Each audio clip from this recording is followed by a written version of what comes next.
Welcome to Stronger Together, a powerful podcast series hosted by Impact Community Services. I'm Tanya O'Shea, Managing Director of Impact, and I have the pleasure of frontlining this little passion project of ours. In the podcast, we dig into some of the meaty social problems that people are facing within our communities, and we chat with guests willing to tackle the hard conversations. We want you to be kept informed and updated on the latest information, yet are also aware that some of the topics address sensitive issues that could be triggering or distressing for some listeners. If you find any of the content challenging, we encourage you to pause the episode and seek immediate support. Information on where to seek help will be provided at the end of each episode and also on Impact's website, impact.org.au. Please prioritise your well-being while listening. Before we begin, we would like to acknowledge the traditional owners of the land on which we live, work and meet. We pay our respects to the elders past, present and future, for they hold the memories, traditions, the culture, hopes and values not only of Aboriginal and Torres Strait Islander people, but of all Australians. Now, let's delve into the important conversations awaiting us in today's episode.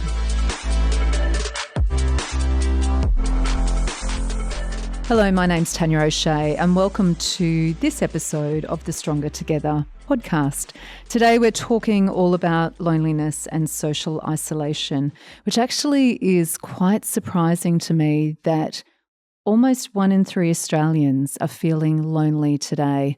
I reflect on that because of the amount of information that's available, people talking about followers and friends that they have on social media. And interestingly, it is social media that is causing the greatest amount of loneliness in people's lives. So that's what the research is telling us. Now, when I'm referring to loneliness, what that is looking at is that unpleasant or distressing feeling that people are experiencing as a result of a lack of connection with other people. We know as human beings, we are social beings. We like to be or feel connected with others. Some of us look to do that on social media, and it doesn't have that same level of impact for us that we experience when we're actually dealing with people face to face. And I think as humans, that's where we actually get the most fulfillment, when we're talking to people, when we're connecting with people, when we're sharing with other people. Now, as I said right at the get-go with this episode, 1 in 3 Australians are experiencing loneliness at the moment. When I think about my own experience, I guess, throughout life, I have had moments of loneliness. I've felt disconnected from other people. I've had fights with family and friends, but I have been fortunate enough to be able to find a way to resolve them or find a different outlet or path that I could actually start to reconnect within community. Part of that through my work, but part of that through my personal life as well. I was having a conversation with a lady called Sharon last week, and Sharon made a really good observation. Sharon is an Aboriginal woman, not from the local area, but has strong roots within the local area. And she said, you and I have come from very different worlds. You have been on a path where you've been educated, you've been to school, you've probably been to uni, and she was right about that observation as well. You've got a family, you've got a house. She said, for me, that experience has been very, very different. And it felt like a bit of a parallel universe happening, a bit of a sliding doors moment right at that time for me. And I thought, you know what, we've got to explore this further. There's a real story in here. And Sharon has been wonderful enough to join me here today. So thank you, Sharon, for coming in and sharing your story with us. That's fine, Tanya. So lovely. It was really lovely to meet you last week and talk through some of your story. And you've talked and shared with me some of the social isolation and the loneliness that you felt in your life. Now, we touched on my experience. For you, you, your mother, when you were born, your mother handed you over to your grandparents. Your grandparents, loving grandparents, your mother then removed you from your grandparents. You went into a violent, isolated environment where you were then further removed from welfare and totally disconnected from your family. You then went from family to family. Education wasn't the focus for you, so education looked very different. And then you found yourself in later years in a relationship where you again experienced significant isolation, not able to get your driver's license. Not just one relationship, a number of relationships, because you take what you can get. Mm-hmm. Again, it's part of that isolation, because you don't have your own identity. You don't know who you are. Mm. So you will have a series of domestic violence relationships. They're always the same. The need to form a partnership, a bond, and have a family with somebody is inherent in you. Mm. So you just roll on to the next one. But because that's what you're used to, you don't like the domestic violence. But that's all you think that you're entitled to. That's your life. No. And those learnings for you started in childhood. So tell us about that turning point for you when things really started to change. For the worse. For the worst. I was 9 years old, and my biological mother had married a white man that was not liked by my grandparents or me. And they had been away on their honeymoon, whatever. And she showed up at the house one day, my grandparents' house, and said, I've come to get Sharon. You're coming to live with me? And I said no, and my grandmother said no. And then there was a physical fight where my biological mother had hold of one part of me, and my grandmother had hold of the other. On the stairs, she's trying to drag me down, the other one was trying to drag me back up. And in the end, my grandmother let go. And I was taken, mother dragged me down to the car where her new husband was waiting outside the fence, threw me in there, and was looking out the back window. That's when I went to live with the mother and her new husband, and the abuse started there. So age 9, it sounds like you have that really vivid memory of being removed. Oh, yeah. What was it like prior to that with your grandparents? It was what I would assume is normal. I went to Sunday school because my grandmother was a church organist, mm-hmm. so you had to go. I was a member of the GFS, which was the Girls Friendly Society to do with the church. I was in the swim club. I was a Highland dancer. I had medals for my dancing and certificates. I played the organ. I had friends. I had cousins that today if I fell over them in the street, I wouldn't know who they were. Wow. So not just them, all their children below them. So there's big families there that I've never met. I was good at school. My grandmother had the early primary school reports, and they were all A's. And by the time 2 years taken away, I was getting F's. I was failing. But life was what I would call was normal. And, you ask your children, what do you want to be when you grow up? Mm. They were always asking me, and I would say things like a vet and they were all behind, they would have sent me to uni. Mm-hmm. There wouldn't have been a problem. My grandmother's family were settlers of that small town. They were one of the first families there. Yeah, wow. But my grandfather came from England. He came over in 1928, but they were well known in the town, well established in the town there. Mm-hmm. Like a lot of little country towns are divided, there'll be a divide, an invisible divide. Mm. And this one was the railway line. Mm-hmm. Don't mix with those over the line. Mm-hmm. Or, she lives over the line, don't go there. Mm-hmm. So my grandparents were on this side of the line. But you were still part of a community. You were still connected with family. you felt like you I had can friends. I can remember Christmases. Yeah. I can remember my grandmother for weeks beforehand cooking and hanging up boiled puddings under the house Yeah. in cheesecloths and always cooking and, you know, and the families, the cousins and that coming in Christmas Day, the big tables, the big everything, you know, Yeah. Nana in her apron. And, you know, I cannot remember, I can only remember one Christmas.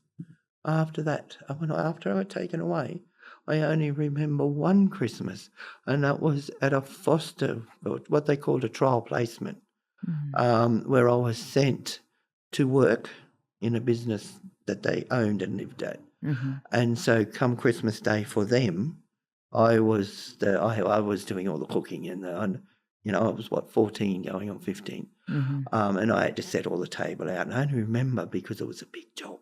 Yeah. And I was thinking, why am I'm not part of this. It's not Christmas for me. Why am I doing this? But I do not remember a single Christmas with my mother or anything. So I don't know whether I blocked those out or we didn't have them. But yeah, there was plenty of cousins. There was, Wow. It was just what I don't like the word normal, but it felt, it was normal. Almost the only, like, I didn't even realise until I went to grade 1 that my grandfather was actually my grandfather. I wasn't told to call him Dad. I called him Pop. So I was conscious that he wasn't my actual father. But it wasn't until one day in grade 1 when the teacher asked us to draw pictures of what our fathers did for work. So I drew a picture of my grandparents' house with my grandfather up there in his big belt and a rope leading to me on the roof. And I said, oh, he does this roofing. And one of the kids said, that's not your father, that's your grandfather. And it wasn't until that point in time that something sort of shifted a little bit in my brain that that's not normal. You know, everyone else's, that was Dad, they were living with. This is my grandfather. But it didn't change anything. They were still like Mum and Dad.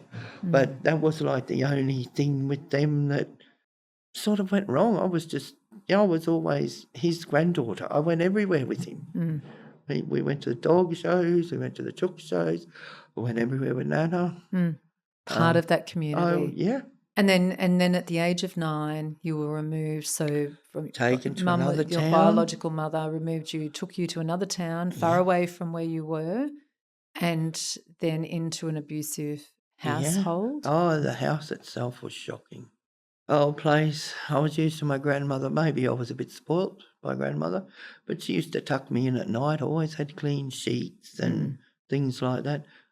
There was no clean sheets over there.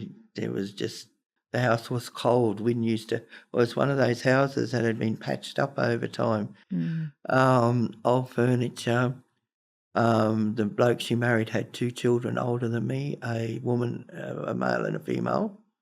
And they had been raised by their grandmother as well, but they at least had each other. And I was tossed into this situation with 2 strangers and told, this is your new sister and your new brother, and this is your new father, and I understand he's not my father. They were different. Yeah, they stopped me swimming. They stopped me dancing. There was nothing after So there was that. So for you, I think one of the big things is here, we can all live we don't have to live in a palace, right? We can live with a roof over our head, in conditions, I guess, that some of us might go, well, actually, that's not as good as, this. But if it's a really happy, connected, you feel like you're part of something and you can still participate in community, we can all get on with life, can't we? Well, that's why I was saying about the house was only so to try to show that it went from one extreme to the other. And I'm 9. I'm working with a 9-year-old brain. I can look back now as an adult and see what I should have done or could have done. But I was 9 at the time and nobody was giving me any answers. Why did I have to leave my grandparents' house? I was also forced to change my name to fit in with her new husband. So they took even my name away from me. Which is part of our identity, That's right. And stopped everything. So all my old friends were back in the other town. Yes. Because the man my mother married was not liked by the grandparents who were the top of the family here. That meant my auntie, my uncle, all of those there they wouldn't have anything to do with him. So she wouldn't allow me to have anything to do with the cousins either. So not only were all my friends in another town, my cousins were in another town. It was like a complete different life. And from the time I was 9, I basically had to fend for myself. She went to work and he went to work. The 2 older ones, and they went to high school, and I was just there. I had to make my own lunch if I could. It was So hardly you ever food. re-engaged with school? Like, were you I did, yeah. enrolled in school I at did that go stage? to, yeah, because I think it was grade 4 or grade 5. I did see primary school out. I had a few instances there for fighting at school, which I didn't used to do, but I was angry. Because as time went on, my mother's husband, decided I was eating too much of his food. So he put padlocks on fridges and food cupboards. So I had nothing to eat. And this island girl, Donna, she used to bring me an extra Vegemite sandwich because she knew I was hungry. So she actually got me through with these Vegemite sandwiches in grade 6, I think. Wow. And I have met up with her since. But I was failing. I started to fail at school because I didn't have clean uniforms. I was tired. Sometimes if I went out, like when I come home after school, like they didn't finish work until late. So if one of those other 2 children weren't home, I couldn't get in the house. Oh, you were locked out of I the was house as locked well. out. I was locked out for years, coming Wow. over and over, and locked out overnight sometimes. Oh, goodness. So I couldn't I'd be in trouble with the school for no homework. Well, where was I supposed to do my homework? I got in trouble with the uniforms were all wrinkly and that. I couldn't do it. I didn't know how to iron them because I had to wash them myself if I wanted to clean them because she was just not there. She was there for her husband and his children, and I was at the bottom of the pecking order. Ironically, they didn't last very long there either, I think. The boy was gone 12 months later and the girl not long after that. Mightn't even have been 12 months. But they went to the mother. Their mother was still alive, and my father was still alive as well, but my mother wasn't letting on where he was or anything. You didn't have that connection. Yeah. So there was abuse in that relationship, and welfare stepped in Yes, yeah. and removed you from that family. Is that correct? No, they did what they called voluntary. I don't know on whose side was voluntary, but voluntary supervision. Okay. For a period of time. Small country town, so you didn't have your own children's services. They used to come once a week from a larger town. She'd come down and talk to you and then talk to them and then talk to the school and tell you what you should be doing. My mother and her husband always had the answers. Like, I remember the social worker early days asking, where did I get all the bruises from? Because there was bruises on my face, my neck, let alone one you couldn't see. And they said, oh, it's the bruising. Oh, she gets them from fights at school with other children. Those bruises weren't from the other children. And she has reported a few times on my file, the social worker, that it was obvious I'd been hit by Mr. his name, all around the face. I have warned the local police again. But the local police, they believed the parents, so you were allowed to kick the child up the bum if they were doing wrong. Thankfully, things have changed and come a long way since then. So that loneliness and isolation was there. That's when it cracked in at 9 because I had to fend for myself and there was nobody there. I did run away a couple of times and ran to my grandparents' place and the police would come and get you. And take you straight back They'd take me back to the parents because at that point there was no court orders out. Okay. At that point. I had never wet the bed at my grandparents' place that I can ever remember. I started wetting the bed at this new place, would have been 12 months in. So they took me to a child psychologist who helped me make a chart with gold stars on it for every night you didn't wet the bed. But it didn't work because it was just the fear and the way I was living. His answer to wetting the bed was to put another padlock on the linen cupboard, so you couldn't change the sheets or anything, see. So it was starting to take like physical and mental. So by the time I was 12 or 13, I didn't care, because if I tried to do the right thing, I would be punished some way. So you think to yourself, aha, next time in that situation, don't do it that way, do it another way. You do it the other way and you get in trouble anyway, because he would change the rules and not tell you. So I didn't care.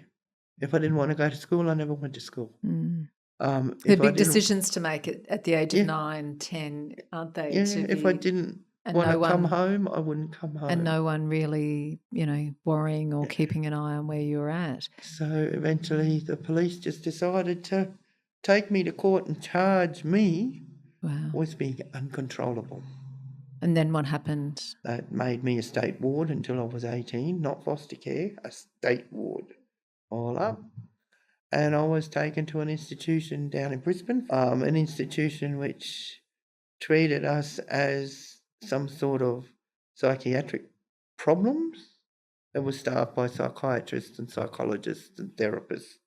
And they, what was their diagnosis? I was antisocial. I had an antisocial personality.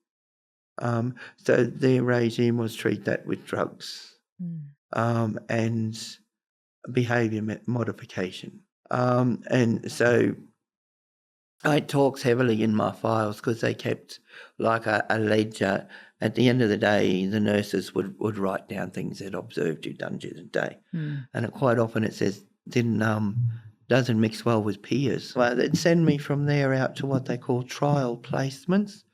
So you'd go to these different places, Mundubra, Julia Creek, all these outback places to do jobs that, were an adult's job for starters.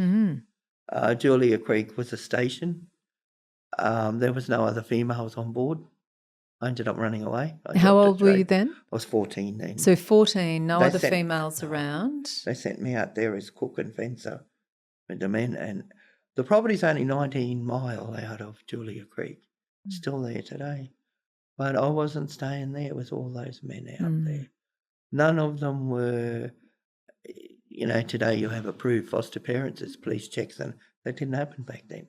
People wanted workers and that, they'd just contact Children's Services and get them. So wherever you went, you knew you weren't staying, you knew it wasn't permanent. Whether you liked it or not, it didn't matter. They could move you on at any given, because these different ones wouldn't want me, and I'd go back there. And then they sent me back. They had some strange epiphany in them, I don't know where, that I should go home to my mother, not my grandmother, but my biological mother. I think it was a shift in the thinking at that time of, where families should be. Reconnecting with family, yeah. So they tried that one. That lasted 24 hours. I was just going on 15, I think 14 and a half or 15. I was sent back to the biological mother and her husband's house. The social worker was coming down the next day. She was first supposed to meet me at the aeroplane, but she didn't, and she's to come the next day. I only vaguely remember her arriving before I fell off the chair unconscious because I'd taken an overdose. I was about 14 and a half. And you were that desperate to get out of that environment that you I felt like that was your only option. Yeah, I didn't want to be back there. Like when you go into care, you don't think about, you don't know about suicide. You learn all this in care. I was in a dormitory with another young girl. She was 10. She tried to hang herself in front of me one night. She was 10 years old. Now, a 10-year-old shouldn't even know what that is. It didn't work. She only had a bath towel, but that's not the point. She was deadly serious. She was killing herself that night. So it gets very bad with children. And so they sent me home to there. I had a series of overdoses, cut wrists and other things.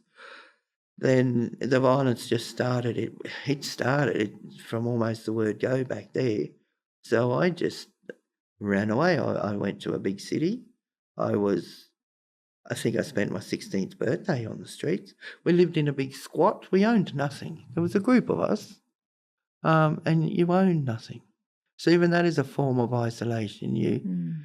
Sometimes you didn't even own the clothes that you had on because you'd pinched it off somebody's clothesline the night before, And okay, we might have all been criminals, but we had to survive.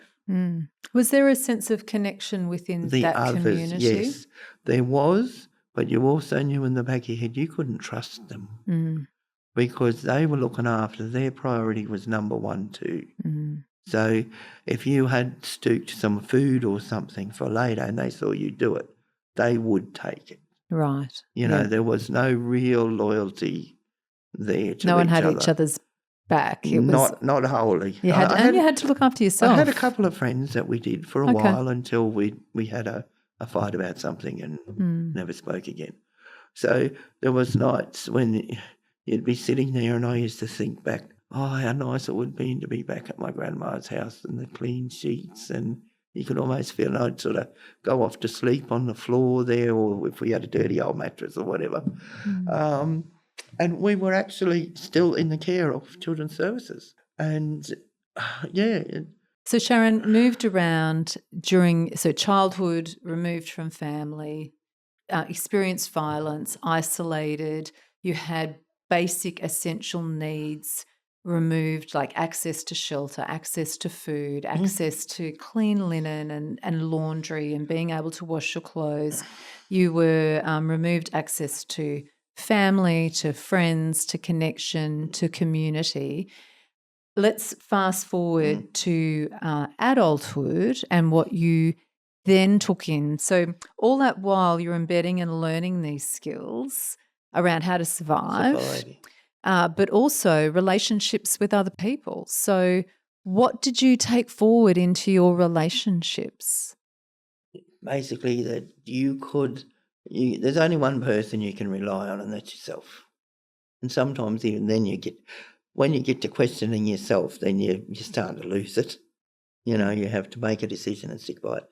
But we knew that you learn there are nice people there, but you can't trust them. You couldn't let them in. If you let them in, they will find a way to hurt you. So the more some of those people, and there's only a few, but I know older adults, but the more they tried to actually do for you, I don't know why they were doing it, but the more they tried to do for you, the more you would sort of rally against it a bit because you were testing them out. You're trying to push them away because you did like the attention, you did want their help and you needed their help, but you just didn't. You always thought it would come at some sort of cost. You learned that relationships came at a cost, a bad cost, always, regardless. I know, there's a cost to everything, but there would always be something bad happen. So you learn not to trust 100%.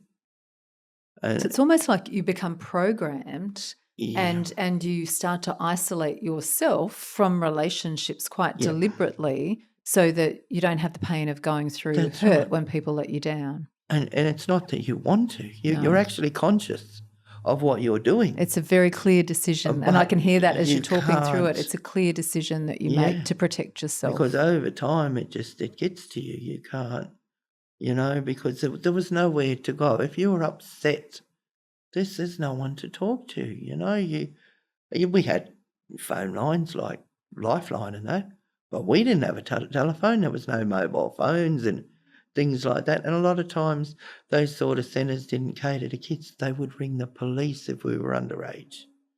So you couldn't even go to those sort of authorities that were supposed to help. To get help from them, you'd have to put yourself back in the system. And you didn't want that. So it just, and for everything that went wrong as you grew up, it just reinforced that bit of isolation. You're always offside with somebody. You're wanting to be friends with them, and you'll be friends, but you'll never be right in always depths. Guarded, always got the heckles up, always looking. And always questioning, why are you talking to me? What is it? Why do you want to be my friend? What do you want from me? That's the one, And that went into your intimate relationships, the The men you learned early on. My grandparents weren't violent. The other violence I learned when I was taken from them and then into the system, that became the norm. And you learn to live with that violence. Again, you question it. You knew in the back of your brain it wasn't supposed to be like that.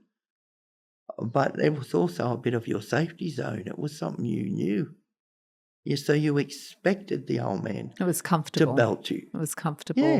It was a comfortable space because you were And so used for to every it. time you woke up with a black eye or a split lip, you'd say, "Oh, I'm never going back there." But you did because you had nowhere else to go.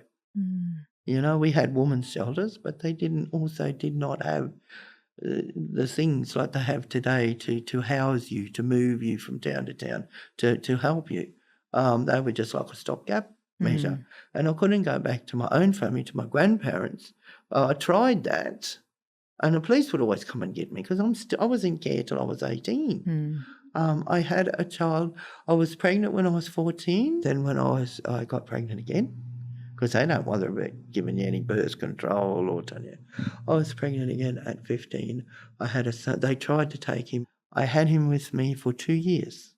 They couldn't fault it. They said, and my file, other than Sharon's life being chaotic, she does love her baby. He's clean. He's looked after. And then when he was 2 years old, they managed to take him again. And bang, he's back in the system. They took him, they gave him to my biological mother. He got bashed, he got flogged, he got the same I got. And then he went into care. 2 years in court, I got him returned to me, but the damage was done to him. He was 12 years old and the damage was done. And from then on, he just roamed around the place. We never knew where he was. Wouldn't stay at school. I had a phone call from the police, from the Adelaide police. He was dead in the park over there. Oh, I'm sorry. Didn't even know he was in Adelaide. He was living as a homeless person in Rose Park over there because it was that same system that isolated him as well. It's just the way that was.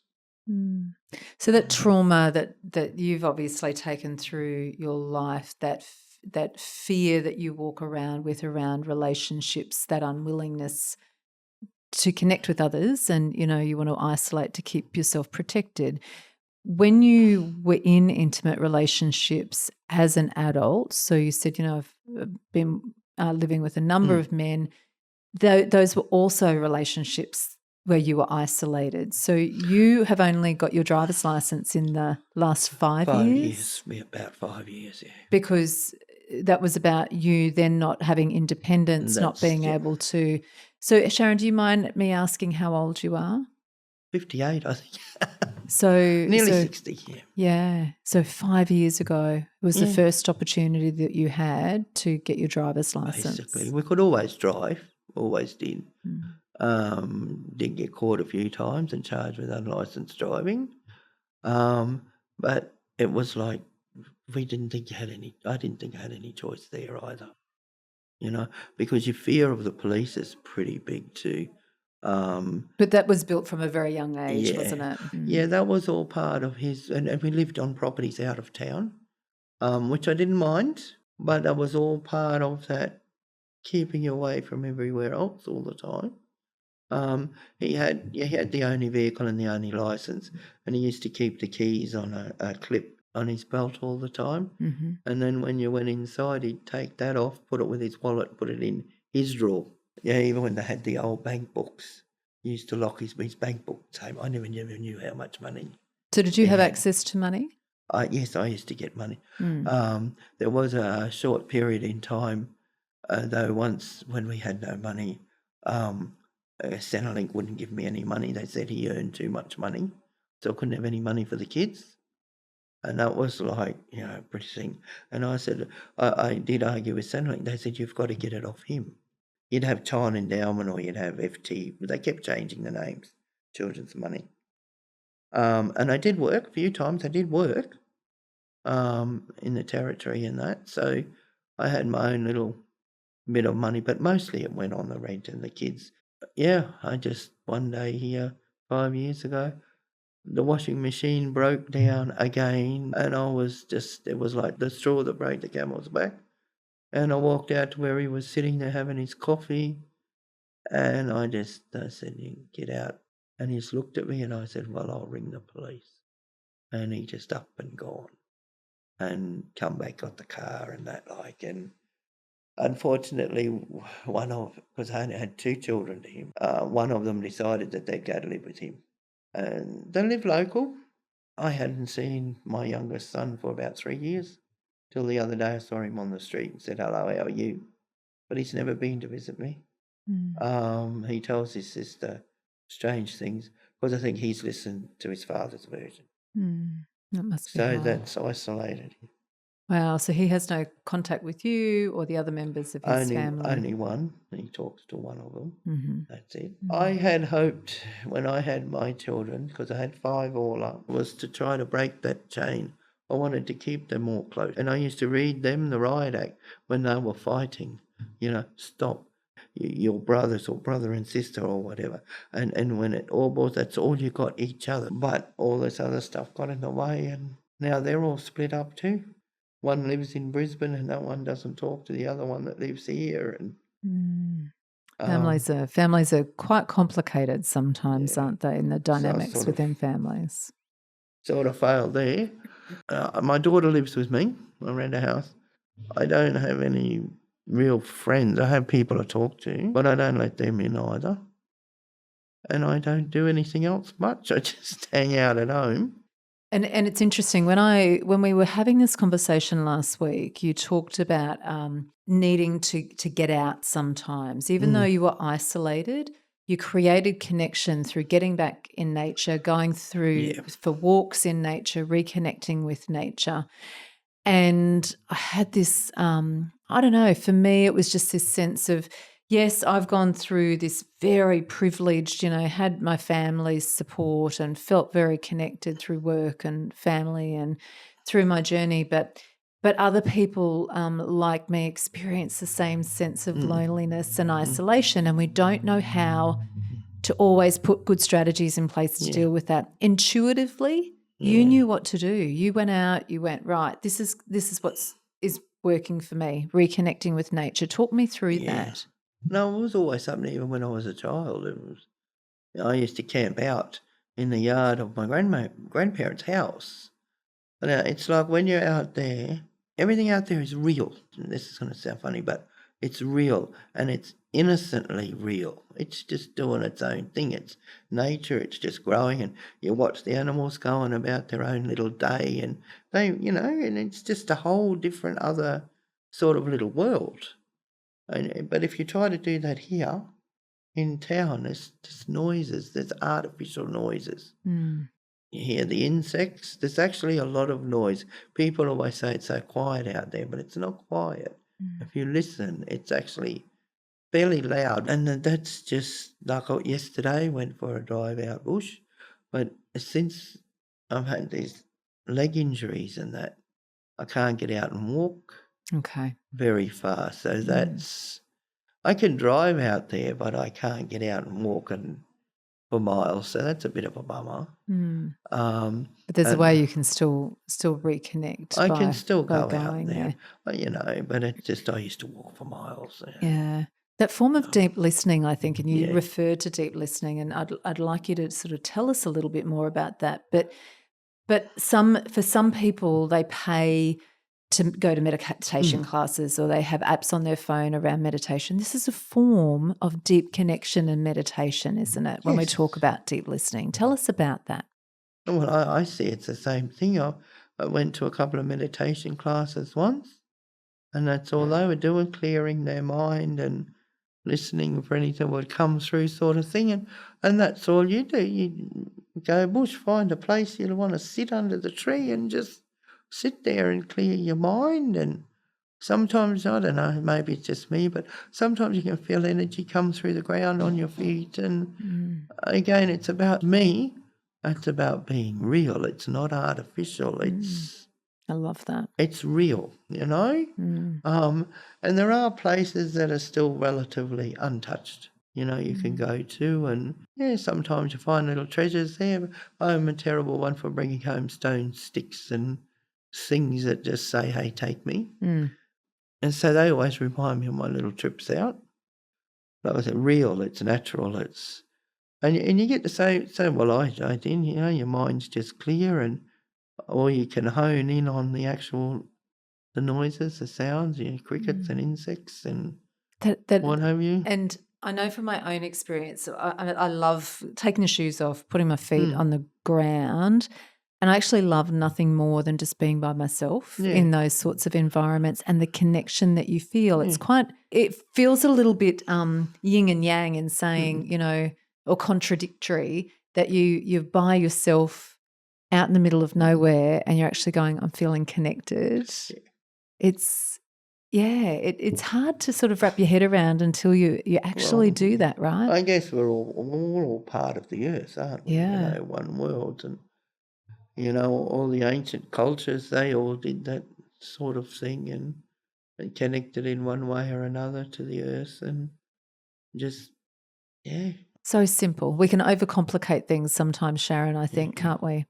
Oh, easy. Yeah, something so simple, as a way of reconnecting, just to go out in nature, go for a walk. And I take my writing pad with me. I sometimes used to sit there and you just write. It can be like random thoughts because they do pop into your head. I don't know where they come from, but sitting in the middle of nowhere and, a few words might flicker through. So I write them down and I don't sit there and concentrate on trying to write anything.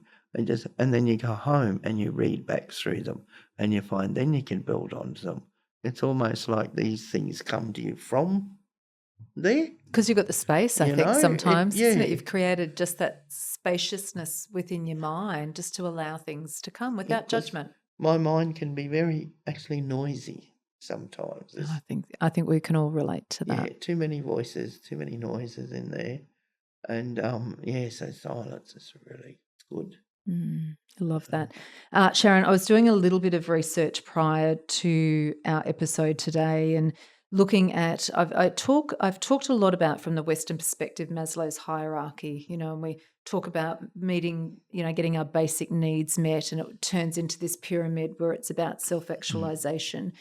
And the comparison, because Blackfoot wisdom was in place before, Maslow's hierarchy. Abraham Maslow learnt from Blackfoot wisdom. And it's actually flipped on its head when we talk, it's inverse. So self-actualization is actually at the bottom. It's this belief that people come with everything that they need and the wisdom, self-wisdom that they need to create the pathways that they want to create. And then that next level is around the community then supporting you. It's not about the person having all the answers. It's about how we connect back into the community. Have you got any thoughts around Blackfoot wisdom and how you might have, reflected on that during your own life?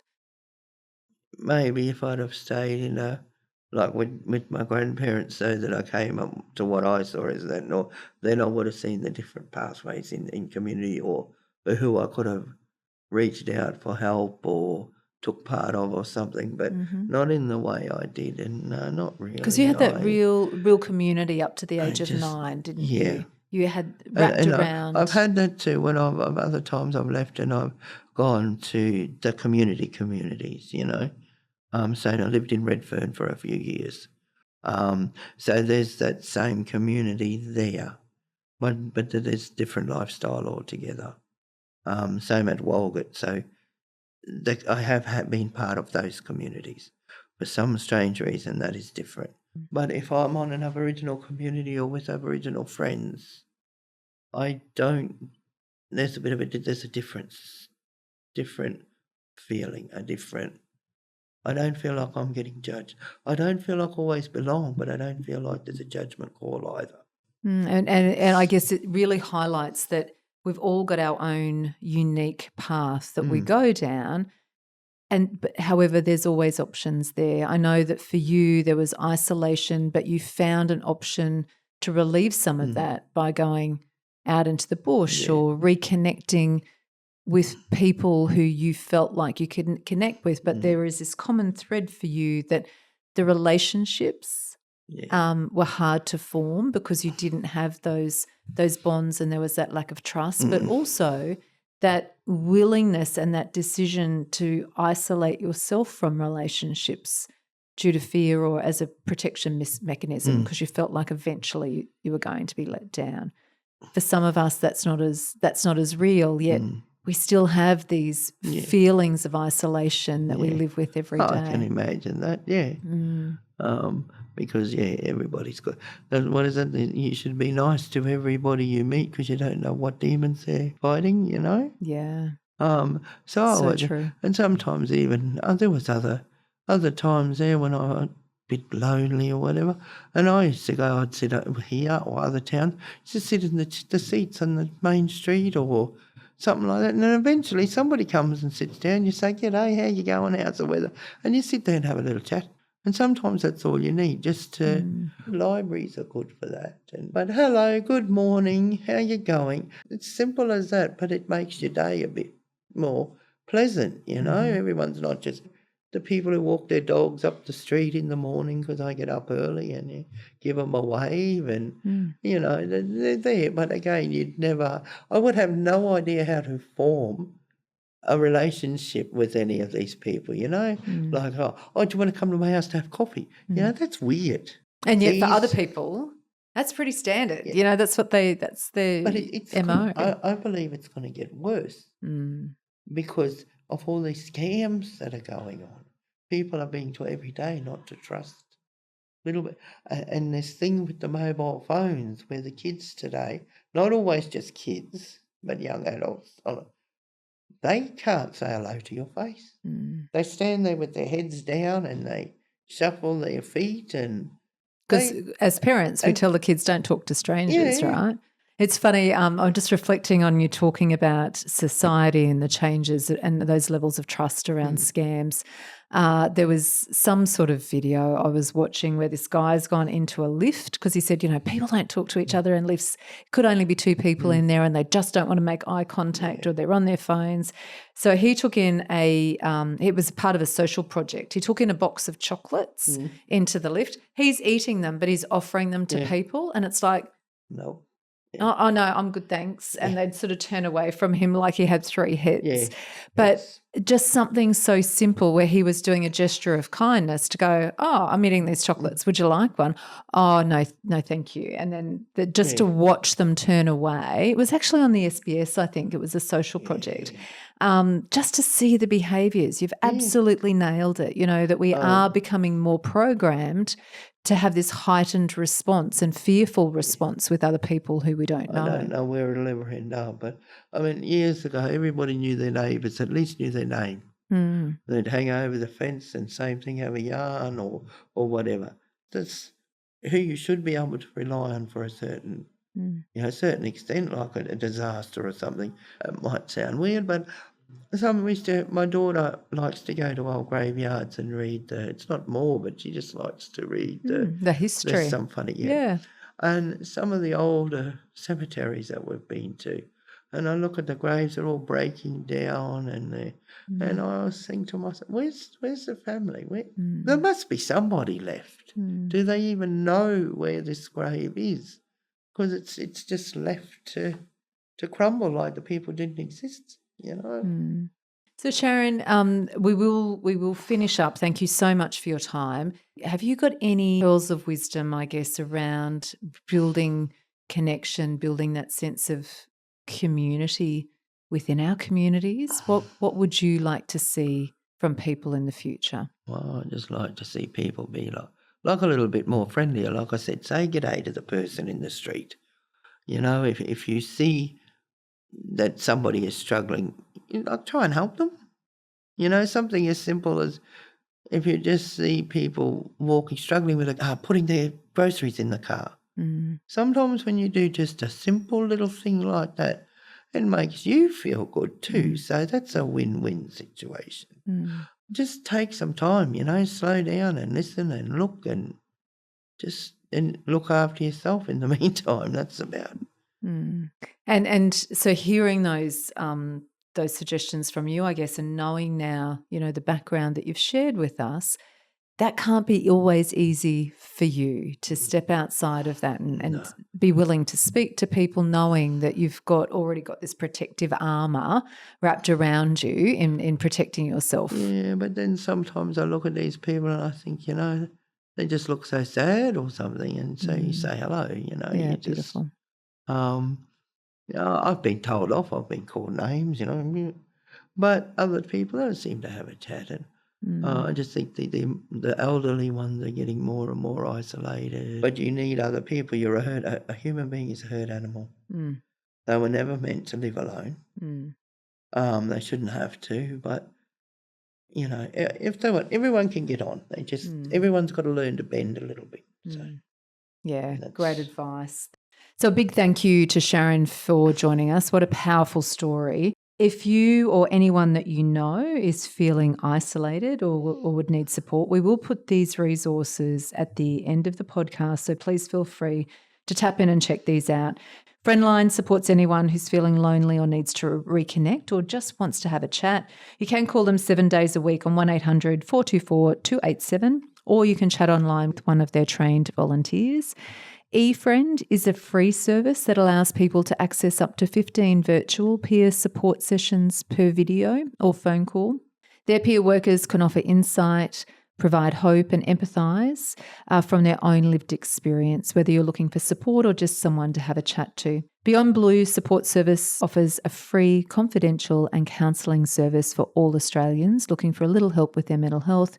You can call them on 1300 224 636 or access their web chat or email support 24/7. Thank you for listening to this episode of Stronger Together. Sometimes the issues we discuss in Stronger Together may be triggering for some people. If you have been affected by the topics we have discussed today, please reach out for help. You can call Lifeline 24 hours a day on 13 11 14, or you can use the chat option on their website. If you live in the Wide Bay Burnett region, you can also reach out to us at Impact Community Services. Go to impact.org.au and click on the Make a Referral button at the top if you wish to self-refer. We hope you've enjoyed today's episode, and if so, please remember to hit the subscribe button. Until next time, remember, we're stronger together.